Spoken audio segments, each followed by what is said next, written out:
Hi, everyone. This is the Chief Guard of the Republic radio show with your co-hosts today, Paul Burvitt and Marla Mutis.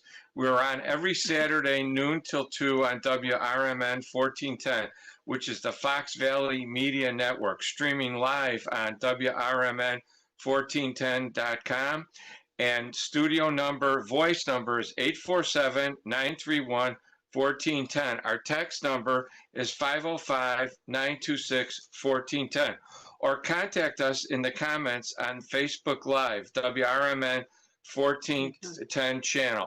Now, before we start, the information on this show is for informational purposes and should not be construed as legal advice on any subject matter. The views put forward on this show are the opinions of the hosts, Paul Burvitt and Marla Mutis, their guests, callers, and not necessarily those of WRMN 1410. Now, today we're going to do something a little bit different. We're going to talk about historical things, but historical things in a different kind of way. We're going to talk about some things that have happened both in Chicago, in the Midwest, of a climate nature or of a natural disaster type nature. We both realized in talking about preparing for the show that there's a lot of things that happened in Chicago or in the Chicago area. We experienced as kids. Right, and so we wanted to firsthand. We wanted to talk about it and its impact on everyone. There's a lot of interesting things. The first thing we'd like to talk about, and a lot of people have stories about this that are a little older. It was the what they call the famous 1967 Chicago blizzard. Okay, now I was about 7 years old, and Marla was much younger, and it happened like around January 26th through the 27th of 1967. And what had happened in 2 days, there was a crippling storm that started like a day or two before. It was like 60 degrees. So a lot of people, thought it was going to be early spring and things like that. And what happened was this horrible blizzard happened. And it started at night, and we got, at the end of the 2 days, we got 23 inches of snow. Now, I used to live near to Chicago, in the Chicago Lawn area, near Market Park. I was near to Pulaski, but I was 6 years old, and my house that I used to live at was like maybe seven houses east of Pulaski. And I remember opening opening the drapes, and I'm alone. My mother was in the house, but I was alone in the living room. And I opened the drapes, and all I could see was white. And I was smart enough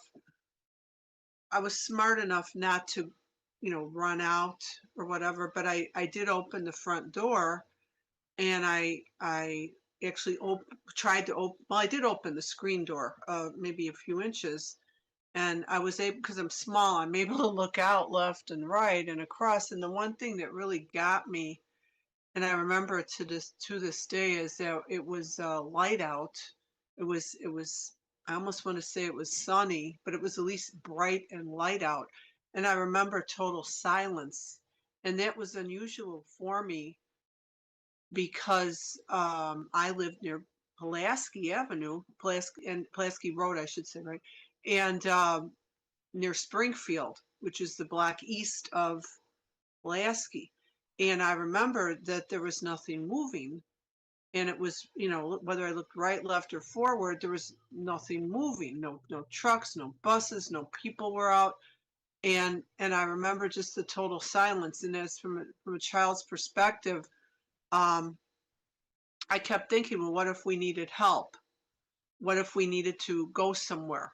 And it was frightening for me. But I had never experienced that since, except 79 was pretty bad. But What do you remember, Well, Paul? it was, I remember going out. I lived on 1920 West Garfield Boulevard, so that's around 55th and Winchester. And I remember going out at night and you could see the snow. It was coming out. It was like you were living in a snow globe. Okay. And it started out, slow, and then it became heavier and heavier as the night progressed. Okay. And I remember by morning it was so unexpected. Okay, and what they found out later was Fast. this was the first what they realized was a heavy lake effect snow. And I remember we lived in an apartment building, and they had clotheslines, and with the way that the snow went, it formed like almost like a structure in the back. And I remember the next day my dad dug a hole and it was like an igloo, and it was just incredible. And there were there's tons of stories about people that couldn't get home from work. They slept in their offices. They went to hotels. And I remember my cousin and some people I worked with were CTA bus drivers. And at the time, they really didn't use antifreeze. And so the story I heard anecdotally was that to protect the engines from getting a frozen block, that all the bus drivers were instructed to cut the water hoses and let the buses drain out. So it caused a tremendous repair problem later on because they had to, get access to hoses to get the buses back in service. And then I remember there's a famous picture, I think from the Tribune or the Sun Times, where the last loaf of bread, there was a market near our house on Marla's house on 79th and Pulaski, and they showed 79? yeah, it was, That was 60s. yeah, it, Okay. it, it was 79, and it was the last loaf of bread in the store.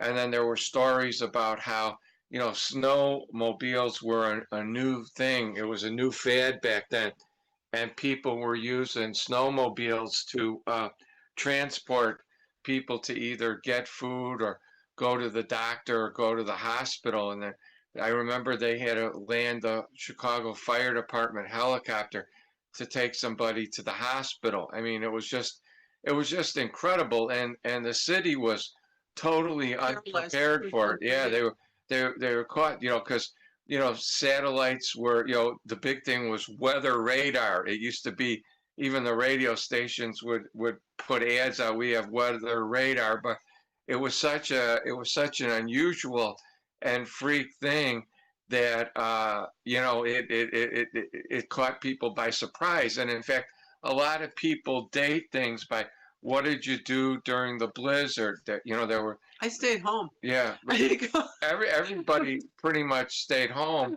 And there's stories about even after the blizzard about how there would be these huge snow icebergs that would be at the end of driveways of stores and stuff like that that would last through the spring and into the summer. And later on, when we moved to by Ford City, the people were talking about how the icebergs were there until like July. It was just incredible, and there's so many stories of people doing heroic things and digging people out and helping people, and in the tragedy, a lot of beneficial things came out of it.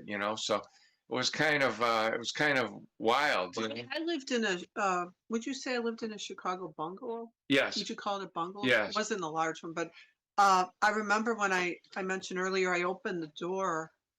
It was kind of cold there, obviously, too. I remember that the snow I had like, what, 5, 6 stairs up this Yes. house, something like that, maybe 7 with the landing. Maybe not. But I remember that was the only time the snow was all the way. I couldn't see the stairs. I had banisters. I could barely see the banisters, and obviously I didn't go out. But because of this happening in my life, I've always made sure at winter time to try, to have enough extra food in that. But yeah, things could go out that I didn't even know about back then, the heat, obviously the electric, people get sick, there's emergencies. And I mentioned earlier, again, what was so strange about that to me, besides the white snow, couldn't see my stairs, was the Pulaski there was nothing going. It was just like, and then there's silence It was because nothing's it moving. was total silence. Under the, I don't think there were birds out there either. No, But you total could silence. walk outside Well, I and didn't walk out. I just you could just, peeked it out, was but so yeah, quiet and it was so yeah, quiet. it was eerie. It was like it was just like you were on another planet, like an ice planet. It was like But then it unbelievable. hits you that you're like, am I alone? Right. And I didn't realize that. I guess people had pipes break and things like that, right? They did. And there wasn't an easy way to get to people. It was kind of, Right. But I remember my father said that what if, I remember that night, I think he said, what if somebody needed an ambulance? This is scary. And my dad's brother used to work on Archer and near Kedzie, and he lived in Burbank, and he actually walked to our house, and he walked home, and he got a little sick from that. So I mean, obviously, and he stayed with us, I think, a while, but he wanted to get back to his family, and it was just a sad situation to have to go through this for anyone, I think, right? it was. And probably people were stuck at work too. I mean, city. What happened downtown with the loop? Was that Oh, there was air it was light? all, yeah. Yeah, I do remember there was one or two couples that were down there that got married and they stayed downtown. before or after? No, Well, before. just before Oh, the blizzard, and it was just incredible, and then people were stuck at their businesses. They couldn't get home. Families were separated for days sometimes, and it was just unusual. I'm a real big historical aficionado, and it in some ways it parallels this blizzard that occurred in New York in 1888. They didn't have radio then, and the blizzard came off the ocean, and there was no way for the ships to let people know. Same thing, it was like 60 degrees, and by 1888, they didn't really have a lot of natural gas and no electricity type stuff really, but people were getting day orders of coal for their stoves in their houses and for heating, and they were going to markets daily. Well, they got inundated with this blizzard in 1888, and people had no heat. At least here we had indoor plumbing and heat and things like that. But there's a famous story about Teddy Roosevelt was supposed to go on a job interview, and he ventured out in the blizzard, and it was on an L platform, and he jumped down in the snow to go to the interview, and the man wasn't there, and he wrote him a note. He goes, I made my appointment. I wouldn't want to work for you for or for somebody me? like you Wow. who can't keep his word. Or I think he went on to become the police commissioner, and then the vice president, and then the before that the Rough Rider, and then the president. So there's a lot of parallels in it where the storms were unexpected, and yet we had kind of had satellites and telecommunications, but the blizzard of '67 was quite a. Take pictures. If I knew we were going to do this, I would have maybe dug in and found them. But I do have pictures. And again, just to have a Chicago, I guess, word bungalow, you're calling it, and cannot see your stairs.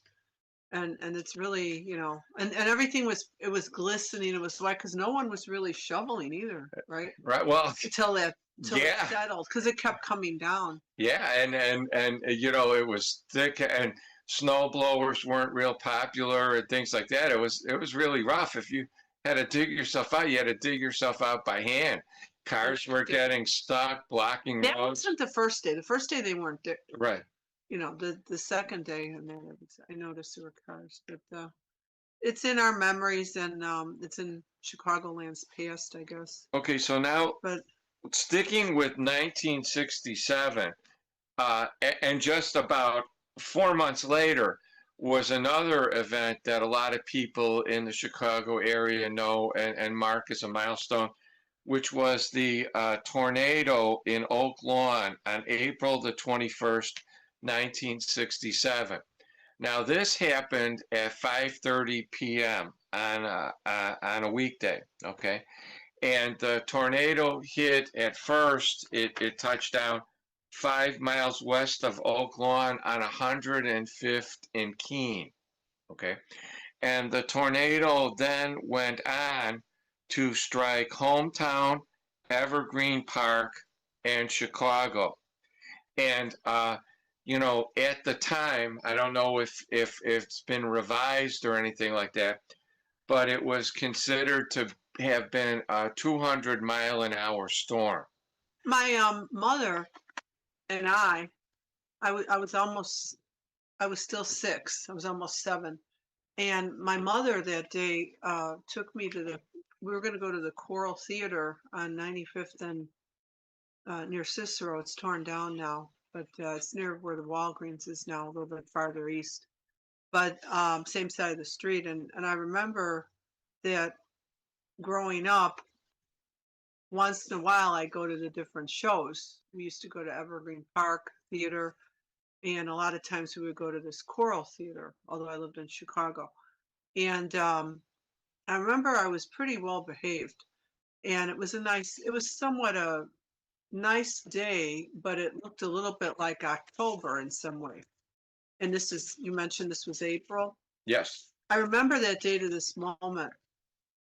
And we went out, we were going to go to the show, to a matinee a little after lunchtime, maybe around 1 o'clock, and got out of the car.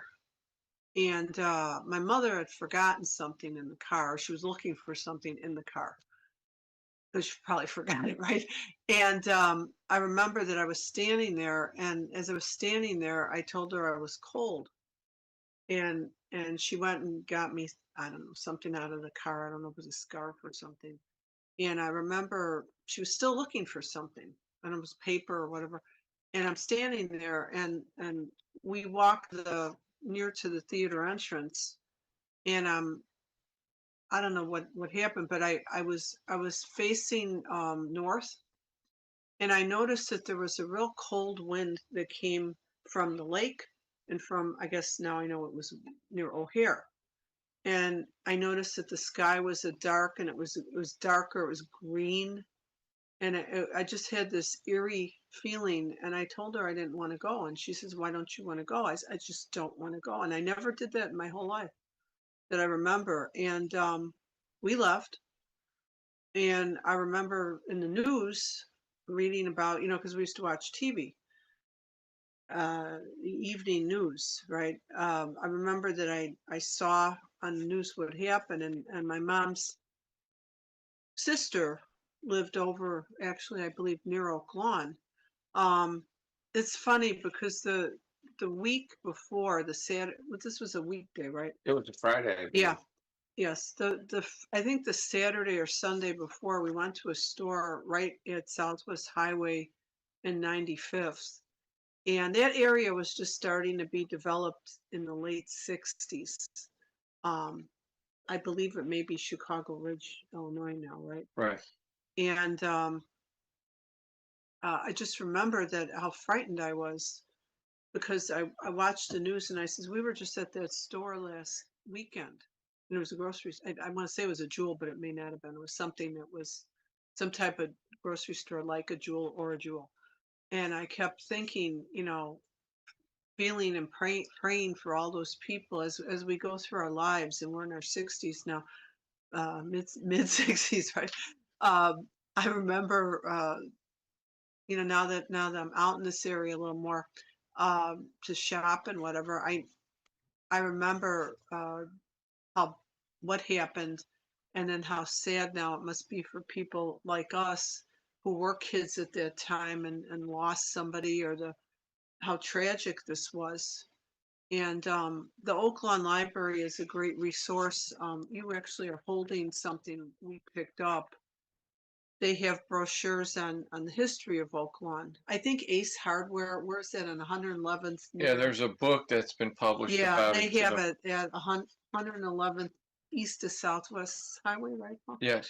And you know, there's history on all this, and as we get older and time passes on, this history of even what you mentioned earlier, Paul, of the blizzard and the tornado and other things. I'm actually someone who was not witnessing, but in a school where that airplane crashed in what, 72. We're not. Are we talking about that? Yes, We yes, are we are. talking Yeah. about that today. Okay. I mean, all this.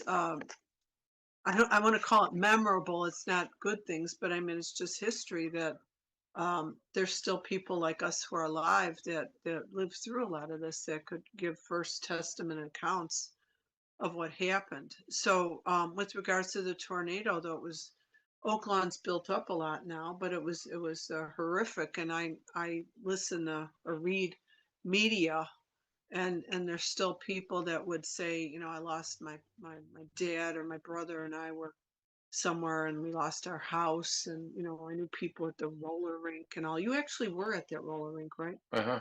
I remember I remember uh asking asking my father and mother, could I just go into that roller rink to see what it looked like when I was little. I never went in there to uh, skate.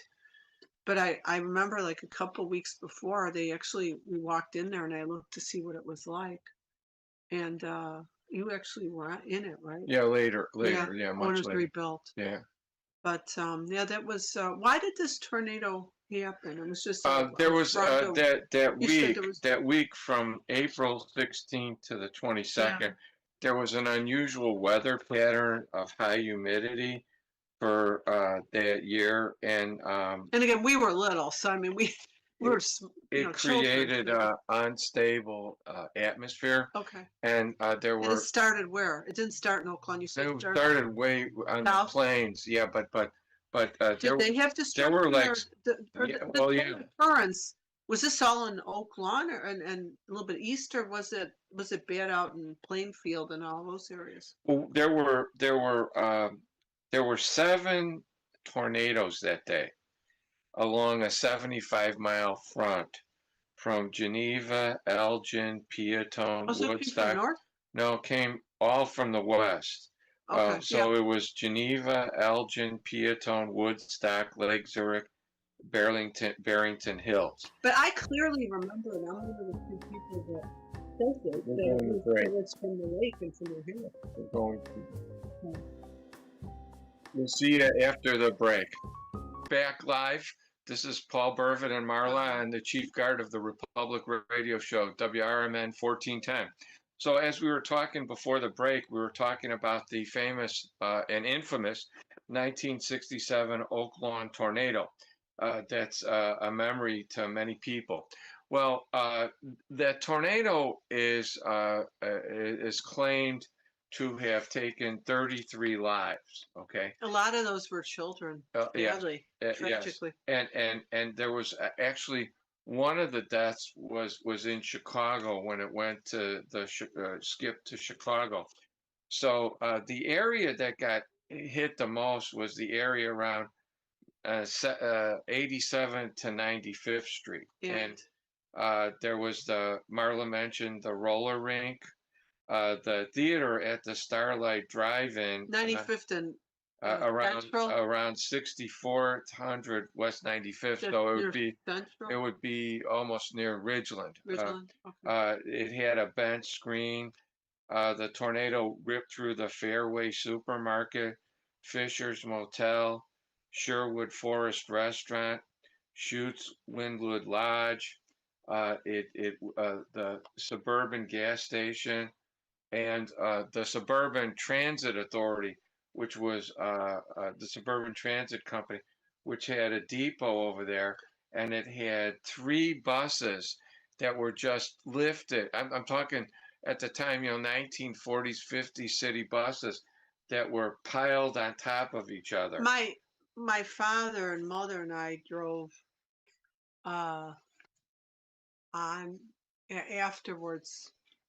Maybe it was even that weekend or maybe the weekend after. I don't remember, but I don't think it was too long after it occurred.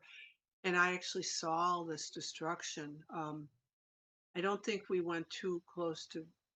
I think we went a little. I don't think we saw the roller rink, but maybe But that said, a few weeks later, we were driving down, and my aunt lived over in Oak Lawn actually, and near Chicago Ridge Mall, near the Simmons School, and I think we were going to visit her and her family, and I remember seeing all this, and I actually did see the roller rink, but it wasn't right away, and it was just like torn down buildings. This was terrible, and again for a six-year old to see this and to remember this, just like remember the you were a year older, right? The snow and all that. And we were going to talk about airplane crash things too, but it was really really tragic. Now I assume other agencies and other fire departments came in to help. And They did. police, right? There was a big response, the National Guard, Yeah. the state police, and in fact, the President Johnson and the then governor declared it a disaster Made area. international news. It did, and I didn't know. there was an interesting thing. There was a receipt that was found in Benton Harbor, Michigan, from the Clark gas station, and it was filled out by a guy that was in the tornado. So the receipt was blown all the way from Chicago to Benton Harbor, Michigan. So that cell was very strong, and it was a very very bad. There's actually a picture. You probably have seen it. We used to go to Corvettes, if any of you remember that, Yes. In our youth at what 88th and what is it? 87th and 8800 South Cicero Avenue. Yeah. In Burbank, Illinois. No, that's Oakland. Oakland, Illinois. And there's a picture. That's the one that's most famous, I think. If you look at this on the internet, of this big, is that the word? The word is tornado. It's Funnel like a cloud. funnel cloud. And I never saw that. That would have scared the whatever out of me. But and it does to this day. If I look at that picture, it frightens me. To think that what happened. There's actually again people on whether it's on the social media that actually say they saw this kind of thing live. I didn't see it live. I just saw the beginning, the before and the after. There's an actual, I think on YouTube, there's an audio recording of it. Somebody that was in the Choral Theater. The library actually has that at Oak Lawn. They were in the theater. Yeah, I think he was the manager. Yeah, and then he was recording people for a class or something like that. And no, he didn't. You're right. Yeah. On April the 22nd, President Lyndon Johnson and Governor Otto Kerner declared it a disaster area, and more than 700 guardsmen patrolled the area, and it was said to be like at that time the worst thing, like the destruction of Berlin. Okay, we've got some other things we want to cover. About 12 years later, 11, 12 years, there was a blizzard in Chicago known as the Blizzard of 1979. Okay, and I actually remember that too. I actually remember that. It was from January the 12th to January the 14th. Yeah. Okay, and just in that 2-day time period, this is going to be interesting when you think about it. There was now the blizzard of 67 was 23 inches of snow. The blizzard of 79 was 20.3 inches of snow. Now, that entire winter of 78, 79, the Chicago area had 88.4 inches of snow. Okay, so snow came before it, and snow came after it.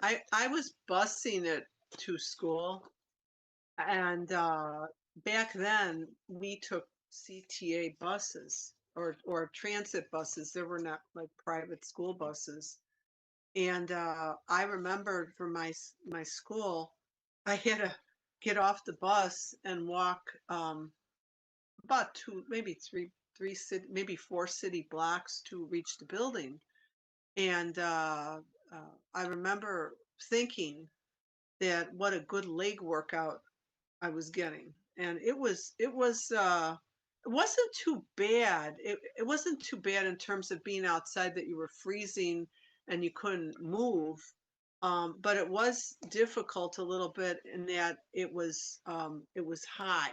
It was walkable, but it was very high and it was a little bit cold, but it wasn't, you couldn't get through. Where the buses were, I don't think that was so bad to move around though. It was Not like 67. it eventually became that way, And and yeah, it was I'm glad you pointed that out. The problem was, and the people in Chicago will remember, that was a primary election year, and it was an election year. And what happened was there was a problem with the lack of snow removal right. because, as I said, we had 88 inches that year. And the primary that year was Well, they weren't in prepared for it. February 27th. Yeah. So what was happening was the streets were still impassable because of ice, and the Buses salt could was, get through the pub. they could, Yeah.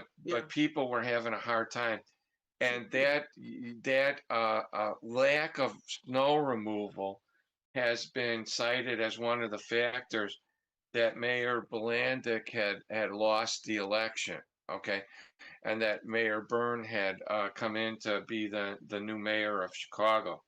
So it was a very unusual circumstance that year, primarily because was 88 inches of snow and there was a lack of snow removal. Now, what the problem was, and a lot of it was the CTA.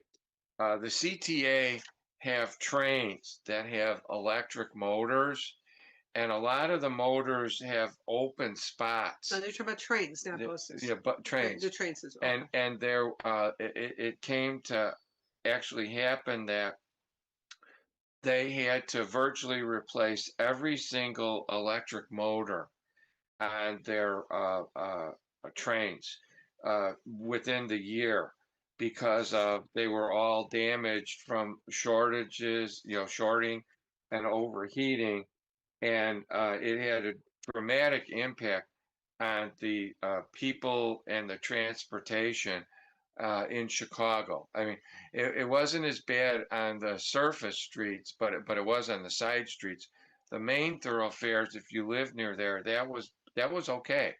But the people that relied on the L and the trains had a tremendous problem getting anywhere, and it had a detrimental impact on uh, the transportation, and also the plows weren't working because they couldn't get down to the bare road, and it created a huge problem. So that was the blizzard of 79. Now we're going to segue to a little bit of a change, and this is something that I know Marla knows a lot about, and that I also know a lot about, is the Great Chicago Loop flood. Now, the Loop flood in Chicago was considered to be a man-made disaster, and it happened April 13th, 1992. Okay. And we were both employed downtown in a loop back then. We were, and I was at work that day. Were you at work that day? I was a graduate student at night in Chicago, but not downtown. And I had a real big test, and I took off of work. I had a vacation day. I was not downtown that day, and I just remembered I was my classes were starting. I think my class started. I think 6:30. I had to leave home by 6, And I was watching the 4 or 5 p.m. news, and all I kept thinking was, "Oh, I'm so glad I didn't go to work today." But that said, um, what happened was I remember my dad worked downtown too, and his company they were able to leave half the day. They closed down, so he didn't have that much trouble. Although it took 2 hours to get home, where it would normally take an hour on the bus. But what was so strange about that to me is I was a person that used to like to go to all the stores on State Street when there were a lot of stores I liked to go to. And I remember that reading that some of those retail operations, the older ones, had basements and sub basements and sub basements that I wasn't aware of. There was a, I think you know that there was a tunnel system in the loop, and some of those established stores would store their products or clothing or whatever else they were selling in sub basements. And the one thing I could tell you is I waited a week or two before I would go back shopping. But I remember for about a month, I would just walk in the store and everything smelled like I want to say it smelled like the lake or a fish tank that needed to be cleaned. And I thought to myself, I don't want to buy anything from these stores until it, clears out. But it was a horrible disaster. I think a lot of money spent on that, Billions of dollars. and it's a tragedy, obviously. But could it Yeah. have been prevented? Yes, it was $2 It could have billion. it could have been prevented. Yeah, as Marla rightly pointed out, in the late 1890s, they created Tunnel system, but also a like railway tunnel yeah, system under the stores. yeah. And what was done, it was done to transmit coal for their furnaces and also mail and products. And some of these tunnels were not done properly, and they didn't get the proper permits because they were underground. But anyway, there was a whole railway corporation for under the Hmm. ground. And what happened was, as they didn't need the coal or the transportation anymore, they converted it to Stores. cables, no, Oh, telecommunications cables. Okay. And a lot of people forgot about this underground railway system. So what happened was there was a piling by one of the bridges that the city had contracted with a company to repair it. Okay, and it was the Great Lakes Dredge and Dock Company. Okay, and the city wanted it done a certain way, and they told the city that if they did it their way, it might damage the bridge tender's house. So the city said, okay, change it, and they moved it. there's a house for a bridge. Yeah, they stay in there to raise and lower Oh, bridges. mm, They changed it to 3.5 feet. Okay, and when they sunk the pile in there, it did something to the soft clay in one of the tunnels, and it eventually caused it to breach. Now, there was a guy down there doing work, and he informed the city before this happened. He says, you've got an infusion of clay in one of the tunnels. This might not be good. And the city went down there and they checked it out and they said, yeah, okay, we know about it and everything, right? So then this one day in April, okay, what happened was uh, people in the sub basements realized water was coming into their buildings. So they contacted the city. So the city didn't know where the water was coming from, had no idea. Okay. So they thought that one of their water mains had ruptured. So what they did is they shut down all the main water mains in the loop, which is why people were told to evacuate because there was no water, both for fire and for using bathrooms and for drinking and eating. So that's why there was people were told to leave. Okay, and some people still stayed, okay, and they still didn't know where the water was coming from, okay. And then one of the buildings reported, as it said, reported that there were fish in their basement, okay, and then they knew that it was coming from the Chicago River, okay. So actually, a reporter was walking by, and he saw the proverbial drain swirling, and he notified the city, and they know immediately what was happening then. And they got together with some people in the concrete industry, and they decided that they would use a special kind of cement that sets up. I believe it was Larry Langford from WMAQ is the one that saw it. And what they did is they used this special quick setting cement that they, at first they tried to drop mattresses in there to plug it up, but that didn't work. So then they used this quick, mattress. Where was the water coming It from? was from the I mean, Chicago where River. was that? On Randolph, on State I Street? believe it was Kinsey. I believe Kinsey it and what? was the Kinsey Street Bridge. So it's by Kinsey. So the water was then they then plugged it up with the cement, and it acted, and then it took several days to dry it out at a then cost of $1.95 billion, which would be the equivalent of about $4 billion in today's money. But a lot of people couldn't go to work for a whole week or so, and they lost a lot of business and things like that. Now, in keeping with this, the following year, this is more region-wide than specifically Chicago-wide. There was what is called the Great Midwest Flood of 1993. Okay, and people out west in our western area will remember that because that is when the Mississippi River overflowed its boundaries. Did that hit Illinois? Well, it hit Illinois because Chicago? it borders it. Yeah, and in fact, I had taken my parents to a casino one time, and I won this prize on a slot machine, and we call him Cash the Pig. It's a big stuffed pig. I keep him in my car, and I had to buy a T-shirt for him because he was flooded, because the casino was on the Mississippi River, so their whole storage area got flooded.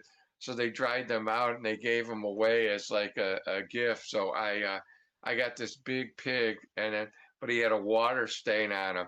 So I liked him so much, I just bought a T-shirt on him, and I keep him in my car.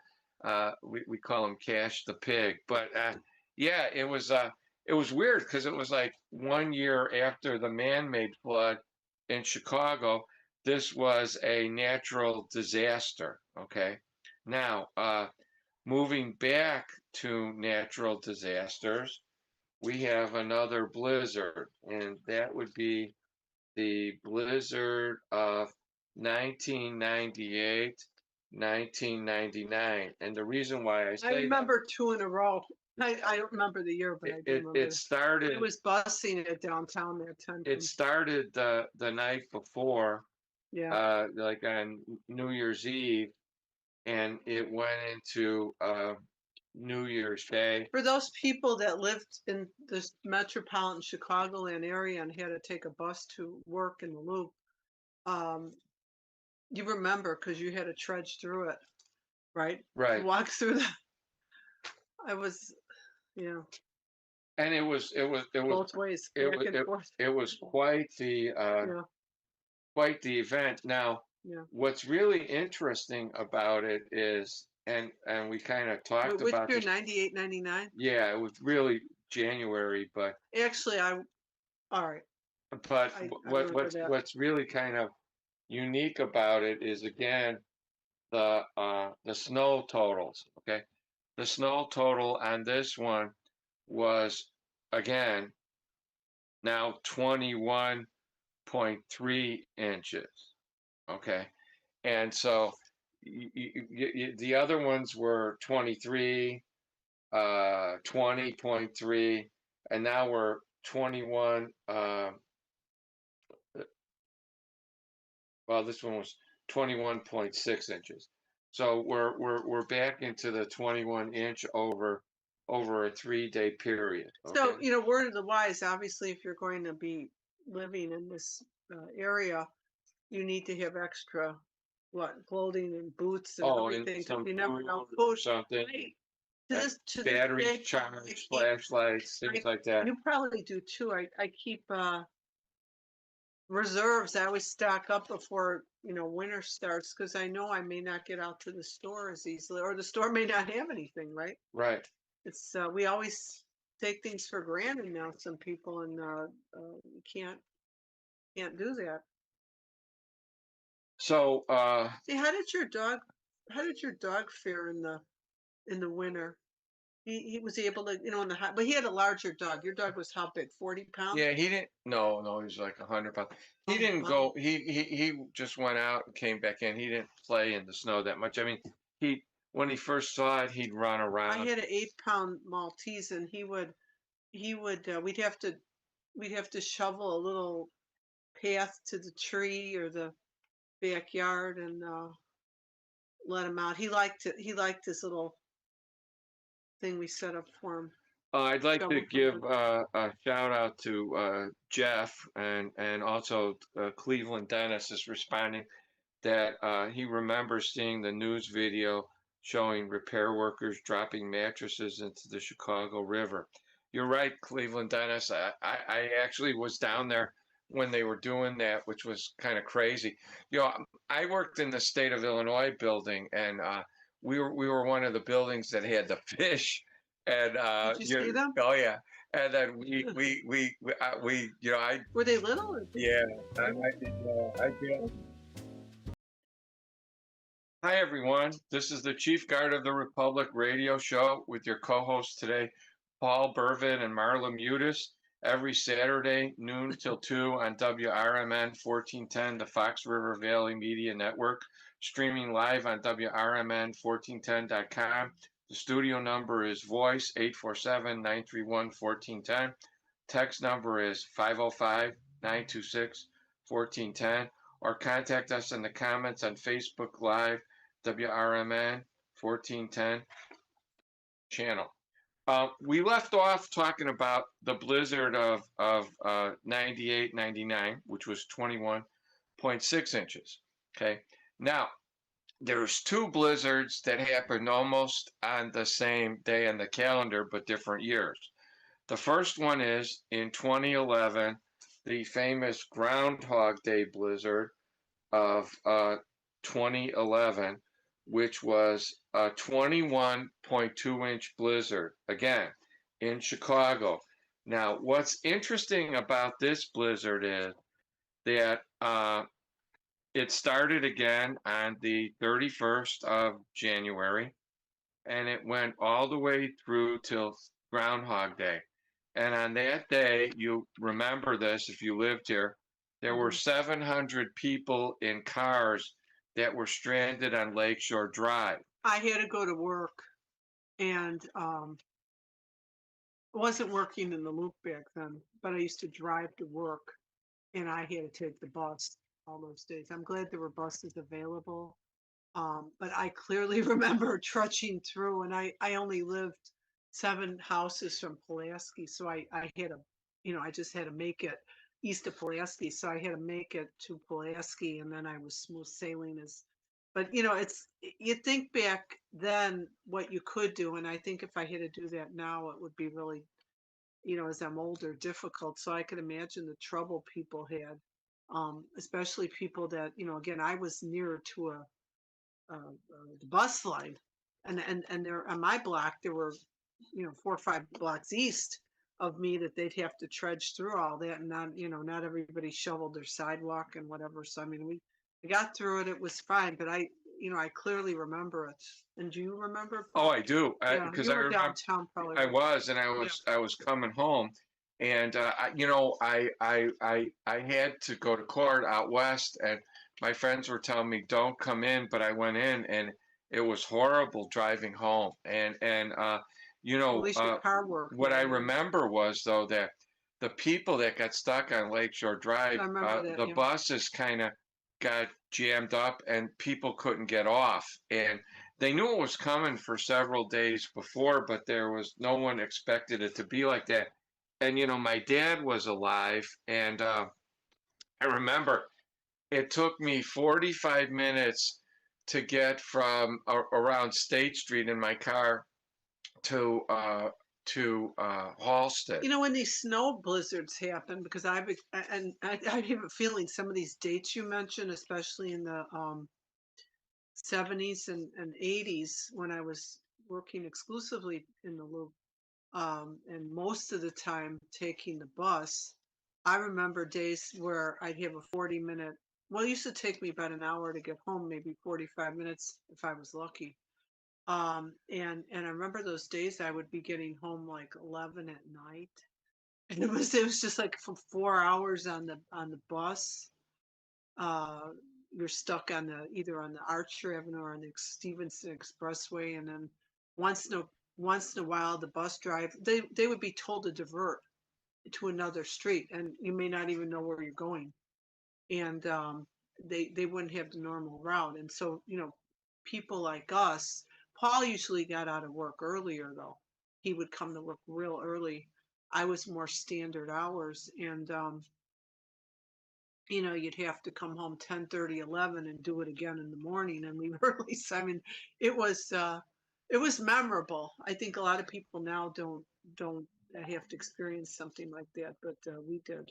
I remember it took me 45 minutes to get It's from not a lot. basically Two State block, yeah, Street 3, 4 to blocks. get Yeah. Halsted. My And father worked up near the actually it was Canal, and then near Oak Street, so, and that'd be an extra hour or two to get from the north of the, what do you call that area? Michigan Avenue. Avenue Yeah.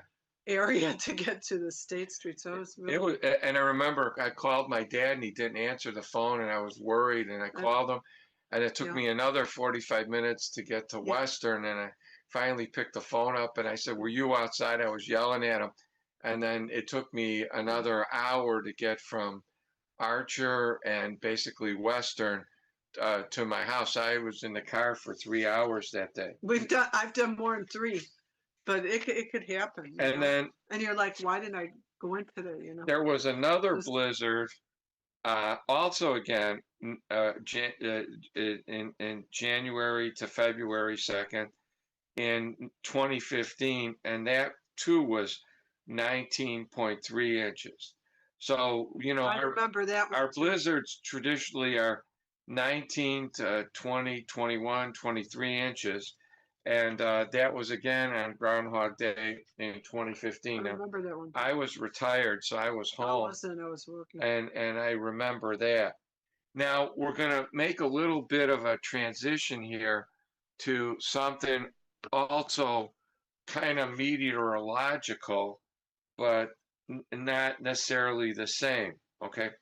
A lot of people don't know that Lake Michigan can have what they used to call seiches, I but spelled it. I believe it's Seiche, but it's now considered to be a metro tsunami, or a meteo tsunami. So it's METEOTSUNAMIS. So the most significant. It's a standing wave that turns in a enclosed or partially enclosed body of water. So it's a standing wave Right, that moves. right. Okay. So what happened was Never knew that. on June the 26th, 1954, one of these seiches or meteo tsunamis came about, and a 10-foot wave struck Lake Michigan in Chicago, and 8 fishermen near the shore were swept to their death. Now, a lot of people don't remember this, but it's kind of significant so that people need to understand that the body of water, you can get tidal It forces. says it could happen from an earthquake in an enclosed smaller body of water, Right. Now, or atmosphere or wind. right.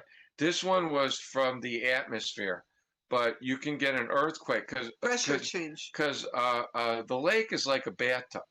If you shake it, it moves. The water moves to one end, and that's what happened. And these poor fishermen all died. They were swept away in this wave that they couldn't fight it.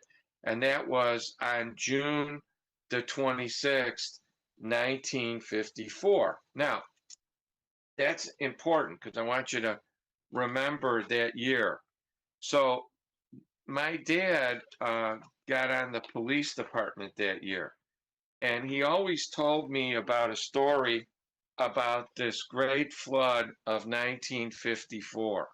Okay, and what happened was he told me that he had taken public transportation to the station, and it was October the 9th through the 11th, and he said that he had to go back home and all of the viaducts were flooded. And he said he took his You know gun what? belt. Viaducts flood. Your bus can't go Right. through. Your car can't go Right. through, and people can't walk through. Right. And he So you said have to that he took yeah. his gun belt off and held it over his head, and he had to like try to swim the viaduct. So we got like 11 inches of rain in a 48-hour period. And that was really unheard of. Okay. And what happened was it caused the sewers to back up and things like that, and it was very dramatic. Okay, so this was in Chicago. This was a little bit before my time, but I heard stories about it, and it was this great flood incident, and a lot of people, are either not alive or they don't remember it. That things like that could happen, and it's kind of interesting when you think about it because we're so close to Lake Michigan and we depend on it for our drinking water, for shipping, and for recreation, that it is a body of water, and we need to respect it, and we need to always be aware that anything could happen even in Lake Michigan. Thankfully we don't have sharks or anything like that, but we do have natural things like undertows, uh, swift currents, or these meteo tsunamis or seishes or whatever you want to call them, that it's really important to remember that, when you're boating or when you're at the beach, you need to, practice safety, and you need to be with people that, can watch out for you because, tragically, we don't want anything to happen because we have such a beautiful area here, and it goes all the way up, all the way around Michigan. It goes to Wisconsin. It goes to Indiana. So there's a lot of beautiful places on the lake that are nearby, and we need to know and respect that.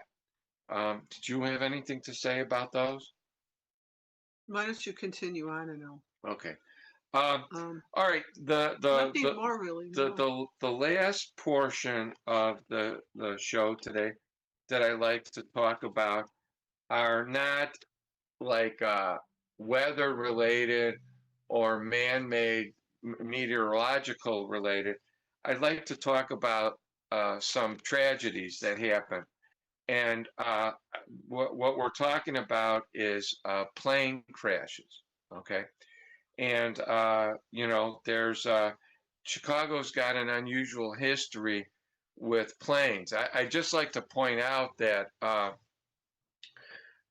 in 1912, in the area known as Clearing, there was an aerodrome. And in fact, there was a world air race flown there in 1912. Okay. So the Chicago area has a lot of significance in aviation. And Charles Lindbergh used to fly mail planes here in the 20s. I remember in 1909 they had the airport. Right. I remember reading that. There were airports in the Scottsdale area. There were airports in Burbank.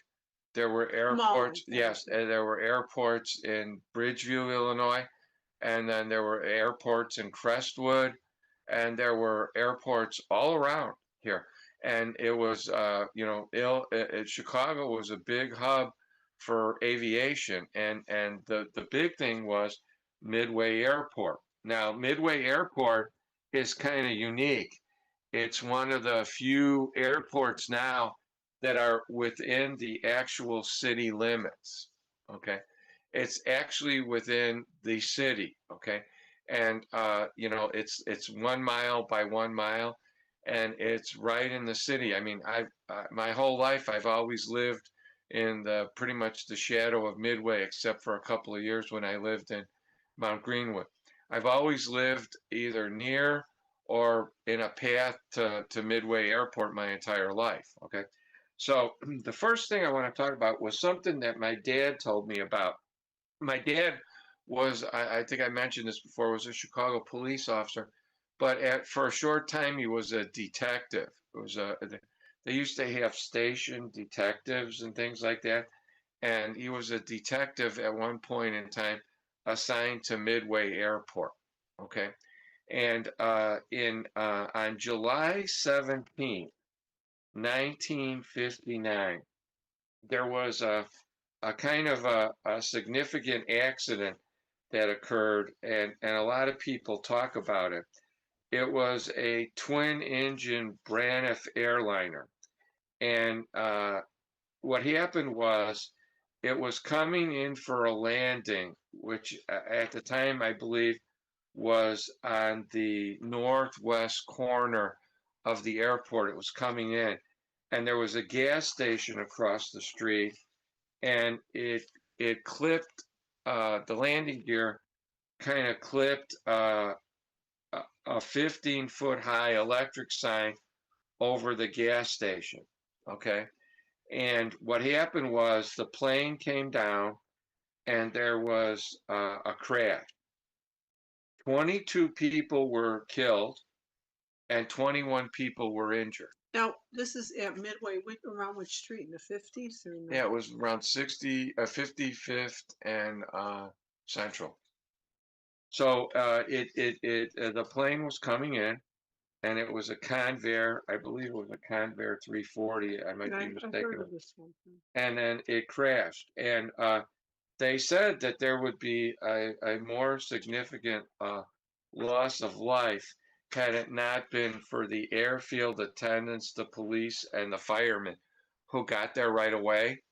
And it was really kind of strange. I believe I don't know if it's this crash or another one, but there's actually a tie-in.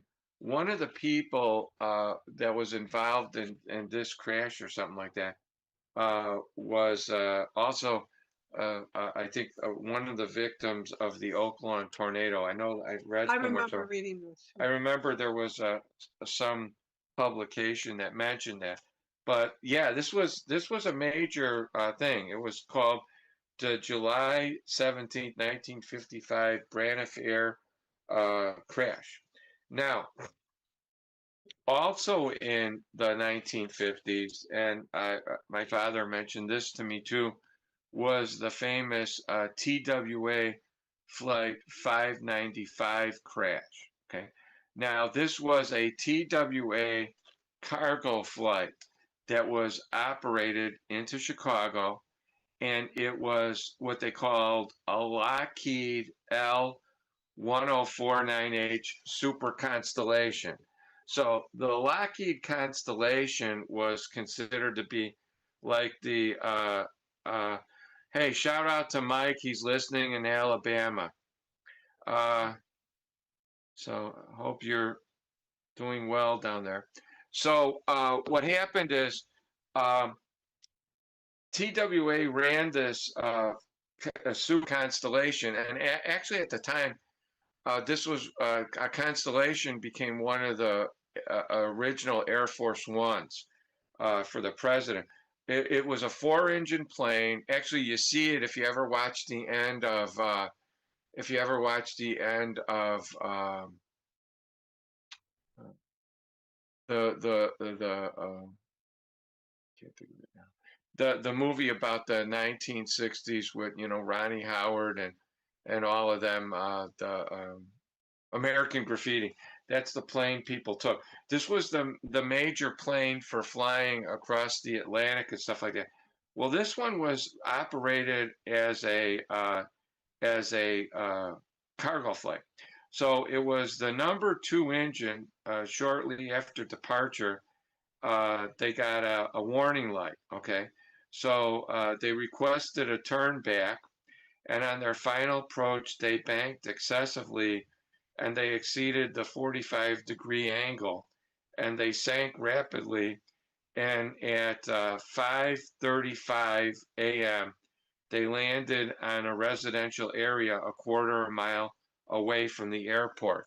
Now, the Constellation had a crew of 3, okay, but 8 people on the ground were killed in that crash.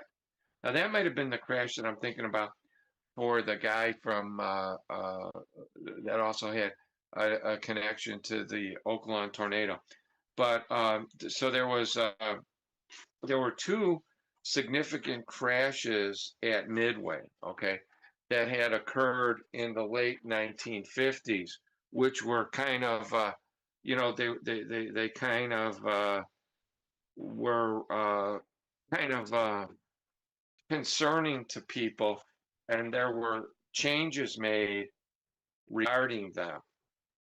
Now, there's another crash that I'd like to talk about that I think Marla knows a lot about, and that is the famous crash of United, 553, which occurred on December the 8th, 1972. Do you remember that? I remember it just like when I was there. Okay.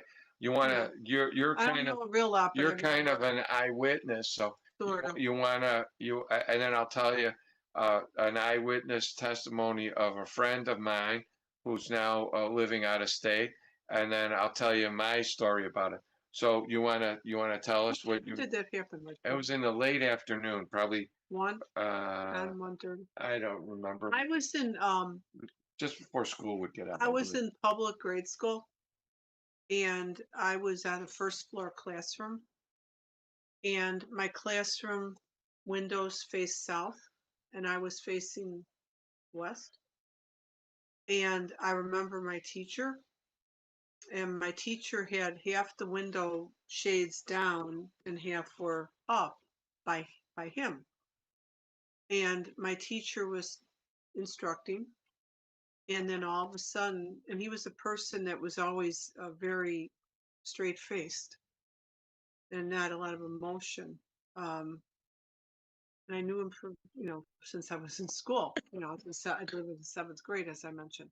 So I knew him for about, 8 years maybe, that he was one of the administrators at the school. And he's deceased now, but I remember he was teaching, and then he sort of would have a habit of looking out the window and rubbing his eyes. And I remember that he rubbed his eyes, and he I don't know if the right word is bugged his eyes out. He just, ran to the window, and he was near the window, but he ran closer to the window and stared where the plane crashed. And I remember I was watching him, and then all of a sudden I heard, and I never heard this again.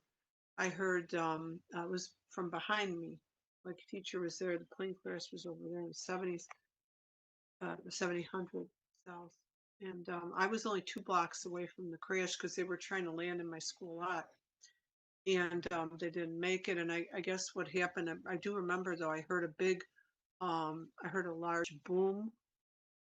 And then I heard maybe there was a hesitation, maybe maybe about 30 seconds later, I heard a big, like, it was like boom, and then boom. And then I remember like 2, 3 minutes later, all our electric went out in the school. And I remember we were supposed to get out. This was like around right after lunchtime, like one something. And I remember we were supposed to get off the Great. school, and I Hold couldn't it, get out hold it. for We're, hours. we're taking our final break, so we'll be back Yeah, shortly. it was very frightening. Welcome back, everybody. This is the Chief Guard of the Republic. This is the final segment of the show for today with your co-hosts Paul Burvitt and Marla Mutis. Okay, we're talking about the United Airlines Flight 553, and we're talking about the crash that occurred on December the 8th, 1972. Marla's giving us her impressions because she was in the school approximately a block or two 2 away blocks away. from the So crash. for those of you that just joined quickly, I was in grade school. I was in 7th grade. My teacher was looking. I was on the first floor. My teacher was looking out the window. He just stared in shock, ran out to the principal's office, which was right next door. He was actually the assistant principal, I think. And I mentioned that I heard, I didn't see it because our our blinds were half down. His were open. I was in the back of the room. The plane crash happened behind me, but they were trying to land in my school lot. And I remember I heard I noticed his reaction. He ran out, but he actually was running out the door to the principal's office as the plane was crashing. And I heard a big boom. And about maybe 30 seconds, 40 seconds later, heard a boom. And 2, 3 minutes later, my electric went out. Our electric went out. We had no lights at the school. And I was supposed to get out of school like 2 hours later. They wouldn't let us leave. Um, uh, Parents were not allowed to pick up the kids for about maybe 3 hours.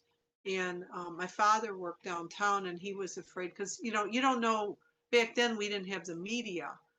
They didn't have phone lines went down, I guess, and so he just took. I guess he took a bus home, or a cab. I don't know, but and then they found out everybody was safe. But we actually knew people that were in those houses. That one there's two people I believe that died in a house, and they never, I don't know if they ever recovered the bodies. There were three houses involved. Um, the airline was very good and put the people up at a hotel, paid for everything. Guess rebuilt the houses for the people that lived. But I knew a lady. My mother knew actually. Her son went to the private school, and he was home, and I guess in the shower, and I guess the shower they were okay, but I guess the shower was, shaking, and her kitchen cabinets came down. And I remember then, and it was snow over the weekend. This was a Friday, another I Friday, think so. Friday. Okay. I remember on Saturday and Sunday, I remember the police, but we drove by. My mom was a little curious, probably I was too.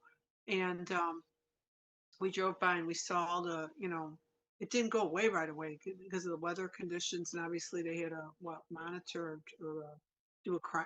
Is it crime scene? I don't know if it's Well, crime scene. It's a investigation. investigation. So and so it took quite a while, couple weeks at least, if not months, for this thing to get cleared out. And now when you see it, if you drive over there, there's I think three yellow brick houses, and they look new. But it was just a tragedy. And for someone like me, from the perspective of a kid growing up, because I was about 12 when it was December 72. I was 12, 12 and almost 12 and a half, and it affected me my whole life. I've always lived near an airport. I still live near an airport, but um, it's something you never forget. As I never forgot the tornado and the snowstorms, and it's just a history of in my life that I'll always remember. But I feel bad for the people whose lives were lost and impacted in some way by this tragedy. And you actually remembered as well, but I Yeah. was only 2 blocks Could you away. could you feel the rumble of the No, ground? No. No, no rumble. When I was I heard it though, and I said I- like it was a boom, and then 30 seconds later it was a long like boom, and you said, Paul, I- that would be the end of the plane. yeah, Okay, I- no, nothing rumbled, nothing shook in my classroom. No blinds. I was next to the blinds. Nothing shook. No. uh, I had a friend who was an investigator, and he was with, I think, his uncle or grandfather. They were picking somebody up from that Mary Star of the Sea. Is that the school near No, there? that's farther away. That's Yeah, 3 blocks yeah, away. but Queen of the he Universe yeah, was the one over there. but then it was Queen of the Universe. Then Yeah, and I was at Hurley. So he said he saw like a green flash and the Mhm. fire, and then yeah, he I heard the experienced it. I was in a explosion, classroom. and he said it was wild. I'm just audio. I Yeah. I had the mumps Oh. for almost the entire Now month of you lived July. over on 79th and I lived at Cicero? 77th and Keating, Near okay, Cicero. So which you is were by farther away. yeah, I was the one real but close. we could feel it and we could hear it, Feel what? the ground shake a little bit, rumble, Oh, and the lights twitched a little bit, my school was well and built. then they came on. So I my was light home. totally went out, and then I guess our phone went out. I was home, and I had the mumps, and I was Did you watching hear TV. anything? We heard a little sound, and we felt the ground shake, and then The the first lights time or the twitched second? at one time because we were a little bit further No, away. it was definitely two. Now, there's two interesting things about that crash. Watergate. Well, yeah, there was a U.S. Congressman, George Collins. He was on the plane, and he was tragically killed. And then the wife of Howard Hunt, Dorothy Hunt, was on the plane, and she had at the time a case on her that had $10,000 in $100 bills, and they never fully explained any of that. Now there were 43 people were killed and 2 on the ground, so In a 45 house, right? people, right? Yeah. But I believe some people did survive the plane crash. Yeah. But it's kind of amazing when you think about it, about how what a great impact that tragedy had on the neighborhood. And we went there a few years ago for the 50th Memorial. anniversary, and we looked at it, and you could tell there's, like Marla said, about 3 new homes over there. They're not exactly like the ones that were originally there, but you could tell. But without knowing the reason why they were there, they would be, you would not know anything. Just like Paul mentioned earlier, and we're not going to get into everything, but Paul mentioned, I used to live in Clearing for a while too, about 7 years. And it's amazing to know that there were air races. It's amazing to know some of the cemeteries around Chicago. There were, what was it, dog races or something? Horse races. I'm sorry, horse races, horse race track. It's just amazing to know there were little airports here or there. And I think a lot of that as the generations move on is going to be forgotten. And I think history should be recorded. I think You you're know, right. my dad was one of the first people to work in the John Hancock building when it opened, and he told me one time, I think in the early 70s, he told me one time the electric went out and he had to walk up and down. I think he was on I think he said 19th floor or upper teen floor, and it's just history of things and things that just people. Or you mentioned the tsunami like thing in the lake that could repeat itself. It's just different. But what did this all do to you, Paul? What did it makes you think more, right? About things, It does. history, and It Paul does. likes history a lot. It does. And it makes you think of, there's so much that we History. don't know or remember, that people would be surprised. And if nothing else, it adds a dimension of character to things and places. Um, keeping in that vein, I was in college, and it was about a year before I was going to graduate college. It was a year before my graduation, and I remember that I was home. I think I was through with my classes already, and I was watching TV, and they came in with the report that American Airlines Flight 191 had crashed at O'Hare on I May remember the that too. 25th, 1979. Yeah. Okay. And, I have a friend who actually went out to the site because they didn't know what it was. They didn't know if it was a criminal event or whatever. And what happened was, at that time, they've changed the configuration of the runway. And this kind of bears some importance, though, to something recently. Okay. This was a DC-10. Okay. And a DC-10 is a plane that, at the late 60s, early 70s, was considered a wide body jet. Right. And at the time, you couldn't fly two-engine jets commercially over the oceans. You had to have more than two engines. They required three or four. And they put two jet engines on the wings and one in the tail. That's why it was a DC-10. It's now known as I think a Boeing something 11 now. But it was flying from one runway 32R. And what happened was shortly after takeoff, it pitched and then it kind of cartwheeled over. And what they discovered was the engine on the one side had fallen off and went over and impacted the other engines and the control surfaces of the plane, and it crashed. And tragically, 271 people on the plane, all of them perished, and two on the ground, for a loss of 273 people. Now, to this date, that is the worst airliner fatality crash in the United States to this date. We're talking 47 years now. So, but we're also talking something else. The kind of the version of the plane is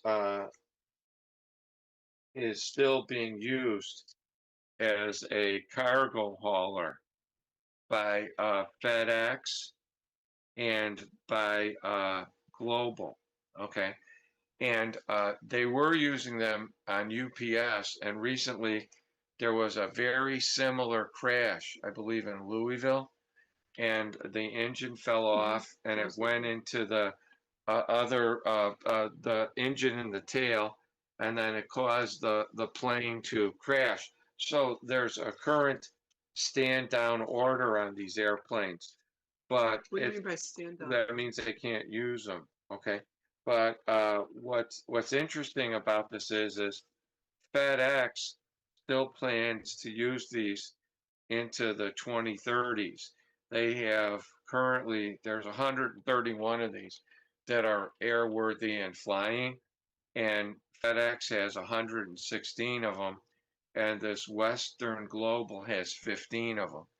And I believe they think that FedEx is going to still use them into the 2030s, because since the other airliners are now stopping to use them, mainly UPS, the Air Force doesn't use them anymore. They were also used as an Air Force refueling tanker. And I believe that they think that since they're going to have all these other planes, they're going to have a huge amount of spare parts for them. So they're going to use these planes for a while. And it's kind of interesting that almost 50 years after the first crash, a very similar thing happens 50 years later with the other crash, and only, they had been relegated to use as a cargo liner and not for passenger service. So I mean, it's kind of ironic, yet it's But they're still in the air.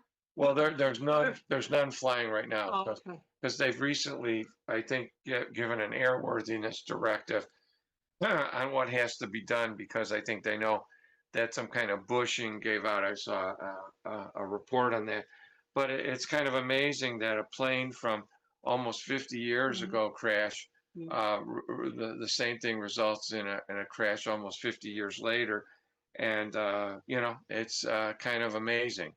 Um, and I distinctly remember that crash because it was very unusual. Now, kind of like the final thing we're going to talk about. I don't know if you remember this, but I do. What happened was on again, this is really ironic. The crash of United Flight 553 was on December the 8th, 1972.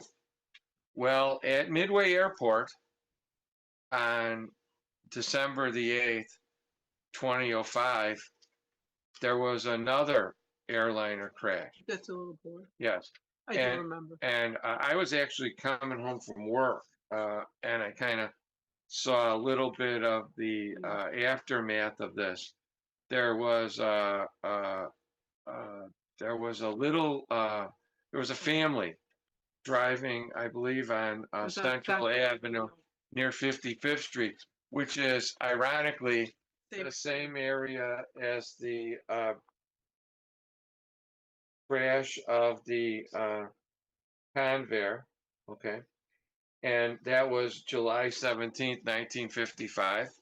And what happened was there was a snowstorm, and didn't hit the the runway. airliner couldn't stop, Yeah, or but slid. slid off the runway and it breached the fence Yeah. and it fell and it landed on several cars. And in one of the cars was a 6-year-old boy named Joshua Woods of Leroy, Indiana. And a total of 12 people were injured. 9 were in cars, 3 were on the plane, but poor Joshua died. Okay. And Only 6 years old. only 6 years old. And the runway was about 4,500 feet, and they determined that the plane needed 5,300 feet to stop safely. So this December 8th crash was like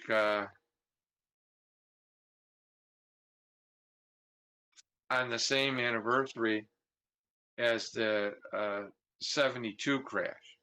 So that's kind of strange and ironic that they would happen on the same date. But I remember I remember a lot of things about those crashes. They make you always wonder because whenever I would drive home from work, I would usually drive down Kedzie or Pulaski, and when you look up, you can see little lights in the sky, and they're airplanes. They're coming in for a landing, and they're pretty much evenly spaced, but you can see them out for several miles. And then I always thought that these people are they're coming in, and they're coming in for a landing, and you wonder about those people that came in on those planes that were very close to the runway but never actually made it. My grandparents, my mother's parents lived at 50th by Cicero, and they were one of the first owners of property, and I think it was the early 40s, 1940s. And I remember them telling me there were only 8 houses on the block. Well, now when you drive, and the same thing with Clearing, where I lived, there it wasn't. It was, you said, airfield, or it was fields. And so as the need or the want for housing came about, they're in the area. So I mean, things can happen, you know. Yeah. And but a lot of this is weather related, right? I mean, Yep. so yeah. I don't know. Question: should you have an airport near housing? I don't know. I mean, Well, I know there's talk about that says that, they probably, I don't think you're going to see them building airports far away. in city limits. I mean, that was one of the reasons that Mayor Daley used when he took down Meg's, when he did it in the middle of the night. But that was by the lake, Or, though. well, they claimed But that was too close to the city limits yeah, and well, the okay. buildings. So I mean, so there's something to be said about that, and about being cautious and things like that. But there's also other things to be cognizant of, Well, and then, we hope today we were able to share a history of, our accounts yes. that may or may not be out there that much. Right, and then always remember. I mean, there was in the last break, the station ran a public service announcement about being prepared and being safe and stuff like that. People should always be prepared and safe no matter what they're doing. And in the winter, you should always have some kind of energy food in your car, some water. You should always have sand or salt in your car, An extra jacket, an extra shoes. jacket. You should have a shovel. You should have, like, if you can, traction mats or whatever. And then you should have a charged up cell phone or a way to get in communication We've with people. experienced that, and probably many people viewing. You could have normal weather and then it just comes quick. And when it comes quick, it can obviously impact your travel and your Well, road. we've been roads and places where you get a snow squall and a whiteout where yeah, you can't, that's yes. happened to me at least, Recently, yeah, but at least recently, three or yes. four times in my life where, you always want to be able to be able to, in case you're off the road. And then, there's been stories of people being off the road and people not finding. There are a couple of stories about one guy in Indiana. He was off the road in the water for several days and nobody could hear him. And then, you have to remember that all of these cars today have electric windows, and the windows don't open. Yeah. Yeah. Mike is texting us, and he's also right about the loop L train derailment in 1977. I remember that because the train fell actually I remember, off but the I wasn't tracks, there. and then actually Mayor I remember Belandic was there that night, so he's right about that. There was a Were you You weren't downtown. no, I wasn't. We're kind of As you probably, point out, there was yeah. 200 people injured in that one. So there have been rail disasters. There was the IC rail disaster early on, I think in the 70s, where the train crashed into another train, and that was right across the train. I used to take the train down for about a week, and I realized that that wasn't for me. I was, and I took the bus. We took the bus together, and I took the bus for 10 years, and then going to school down there for another 3. And I wasn't a real big fan of the bus because you're like held hostage. I remember in a couple of these snowstorms, I'd leave, and I'd leave early from school, or I'd leave early from work, and I wouldn't get home till 9, 10, 12, 1 o'clock in the morning on the bus, and I'd be stuck on the bus on a ramp for an hour. I'd be stuck somewhere else for an hour. I'd be an hour to go somewhere else, an hour to get off. Well, everybody, behind us. you guys have a safe week, and take care. And remember, take care of your friends, take care of your family, and as always, take it easy and enjoy life. Enjoy life. And you know what next Saturday is? It's Valentine's Day. So everybody, Take care. And this is the Chief Guard of the Republic signing off. Mike, take care in Alabama. Bye-bye.